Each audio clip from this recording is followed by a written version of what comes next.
বন্ধুরা, গরম তো পড়েই গেছে আর এই গরমে আইসক্রিম খেতে তো ছোট বড় সবাই ভীষণ পছন্দ করে। বিশেষ করে বাচ্চারা পাড়ায় আইসক্রিম বিক্রি করতে আসলেই ওরা কিন্তু এই আইসক্রিম কিনে খাওয়ার জন্য বায়না করে। আপনারা কিন্তু বাচ্চাদের বায়না মেটাতে বাড়িতেই খুব সহজে এই সুন্দর এবং টেস্টি হেলদি আইসক্রিম বানিয়ে নিতে পারেন। বানানো ভীষণই সোজা। আর আপনাদের কাছে আইসক্রিম মোল্ড না থাকলে আপনারা কিন্তু এই সামান্য চায়ের কাপেও আইসক্রিম বানিয়ে নিতে পারেন। আর আপনারা যদি এইভাবে বাড়িতে আইসক্রিম বানিয়ে ফ্রিজের মধ্যে রেখে দেন, তাহলে বাচ্চাদের বায়না মেটাতে সময় মতো বার করে দিতে পারবেন। আশা করি বন্ধুরা, আজকের এই রেসিপি আপনাদের সবার ভীষণ ভালো লাগবে। তাহলে চলুন মূল রেসিপিতে যাওয়া যাক। আর বন্ধুরা, আপনারা অবশ্যই একটা লাইক দিয়ে সম্পূর্ণ ভিডিওটা দেখার চেষ্টা করবেন। আইসক্রিম তৈরি করার জন্য আজকে নিয়েছি আমি 4টে গুড ডে বিস্কুট। এখন এই গুড ডে বিস্কুটগুলোকে আমি ছাড়িয়ে বার করে নেব।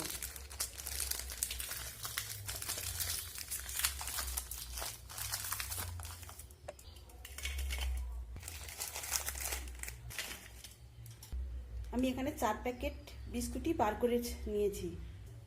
এখন এই বিস্কুটগুলোকে একটু আমি ভেঙে নেব।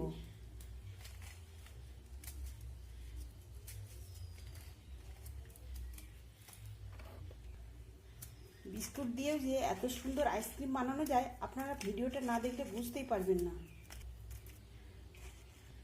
আর বিস্কুট দিয়ে বানানো এই আইসক্রিম খেতে ভীষণ টেস্টি হয়।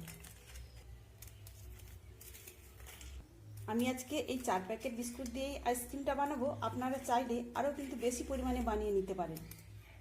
সব বিস্কুটগুলো আমি ভেঙে নিয়েছি। এখন ভেঙে নেওয়া বিস্কুটগুলো একটা মিক্সিং জারের মধ্যে দিয়ে দেব।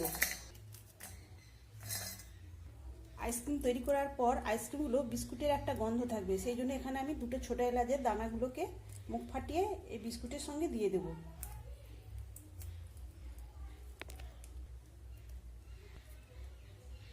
এখন মিক্সিতে ঘুরিয়ে বিস্কুটটাকে গুঁড়ো করে নেব। দেখুন বন্ধুরা, আমি বিস্কুট আর এলাচের দানাগুলোকে এইভাবে গুঁড়ো করে নিয়েছি। এই গুড ডে বিস্কুট ভীষণ মিষ্টি, তাই আমি আর চিনি দেব না। আপনারা চাইলে কিন্তু চিনি বা বাতাসা যে কোনো জিনিস দিতে পারেন। এখন মিক্সিং জারের মধ্যে দিয়ে দেব 1 গ্লাস দুধ। দুধটা দেওয়ার পর আমি একটা চামচের সাহায্যে ভালো করে মিশিয়ে নেব। এখন আবারও ঢেকে দিয়ে আমি কয়েক সেকেন্ডের জন্য ঘুরিয়ে নেব। দেখুন বন্ধুরা, আমি কয়েক সেকেন্ড ঘুরিয়ে নিয়েছি। আর এখানে মিশ্রণটা দেখুন ঠিক এই রকম হবে। এখন আমি নিয়েছি বেশ কয়েকটা কাজু বাদাম। এই কাজু বাদামগুলো এখন একটা ছোট গ্রেটার নিয়েছি, গ্রেটারের সাহায্যে গ্রেট করে একদম মিক্সিং জারের মধ্যেই দিয়ে দিলাম। এইগুলো দিলে আইসক্রিমটা খেতে আরও বেশি ভালো লাগবে, তবে আপনারা দিতেও পারেন আবার নাও পারেন। খাওয়ার সময় এগুলো দানা দানা ভাব মুখের মধ্যে পড়লে খেতে ভীষণই ভালো লাগবে। আমি সবকটা কাজু বাদাম ছোট গ্রেটারে গ্রেট করে দিয়ে দিয়েছি। এটা এখন একপাশে সরিয়ে রাখবো। এদিকে আইসক্রিমগুলো সেট করার জন্য আমি 3টে মোল্ড নিয়েছি, আইসক্রিমের মোল্ড। আর যেসব বন্ধুর আইসক্রিমের মোল্ড নেই তাদের কিন্তু সুবিধার্থের জন্য আমি এখানে 3টে নিয়েছি কফি কাপ। এখন এই মিশ্রণের সঙ্গে আমি যে কাজু বাদামটা গ্রেট করে দিয়েছিলাম সেটা এখন একটু মিশিয়ে নেব।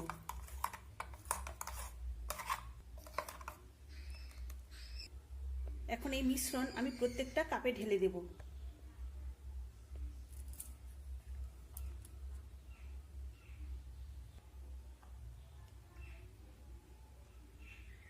আমি 3টে চায়ের কাপে এই মিশ্রণটা ঢেলে দিয়েছি।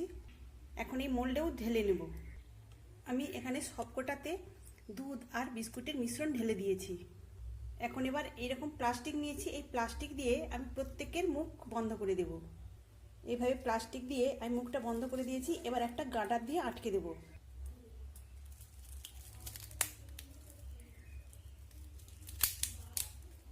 একই রকমভাবে আমি প্রত্যেকটাতে এই প্লাস্টিক দিয়ে মুড়িয়ে দেব।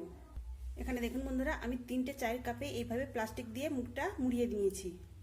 এখন এই আইসক্রিমের মোল্ডগুলো আমি এই প্লাস্টিক দিয়ে এইভাবে মুড়িয়ে নেব।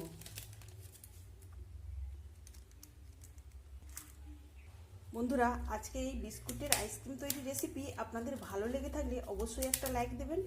সেই সঙ্গে যদি নতুন বন্ধুরা এসে থাকেন অবশ্যই আমার চ্যানেলটিকে সাবস্ক্রাইব করে আমার পাশে থাকবেন। এখন একটা চাকু নিয়েছি, এই চাকুর সাহায্যে আমি এই মাঝ বরাবর ছিদ্র করে নেব। প্রত্যেকটাতেই ছিদ্র করে নিয়েছি। এবার একটা করে স্টিক আমি এই মাঝখান থেকে লাগিয়ে দেব। আর চায়ের কাপ যেহেতু ছোট, তাই আমি এগুলোকে দুটো ভাগ করে কেটে নিয়েছি, একটা থেকে দুটো করে নিয়েছি।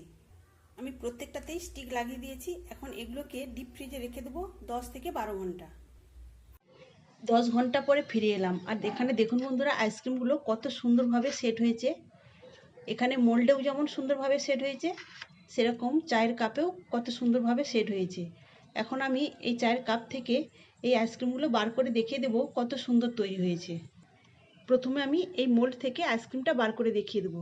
তার জন্য এখানে আমি গ্লাসে 1 গ্লাস জল নিয়েছি। এই গ্লাসের মধ্যে এই মোল্ডটা কয়েক সেকেন্ড ডুবিয়ে রাখলে খুব সুন্দরভাবে আইসক্রিমটা বার করে নেওয়া যাবে। আর সরাসরি যদি এই মোল্ড থেকে আইসক্রিম বার করে নেওয়া যায়, তাহলে কিন্তু ভেঙে যাওয়ার সম্ভাবনা থাকবে। তো দেখুন বন্ধুরা, আমি কয়েক সেকেন্ড এই জলের মধ্যে মোল্ডটা ডুবিয়ে রেখেছিলাম, আর কত সুন্দরভাবে আইসক্রিমটাও বেরিয়ে এসেছে। আর আইসক্রিমটাও দেখুন কত সুন্দর আর কতটা লোভনীয় হয়েছে। আর চায়ের কাপেও দেখুন বন্ধুরা কত সুন্দরভাবে আইসক্রিম তৈরি হয়েছে। তাহলে বন্ধুরা আর চিন্তা নেই, বাড়িতে যদি এরকম আইসক্রিম তৈরি করার মোল্ড না থাকে, তাহলে কিন্তু আপনারা চায়ের কাপেও কত সুন্দরভাবে আইসক্রিম তৈরি করে নিতে পারবেন।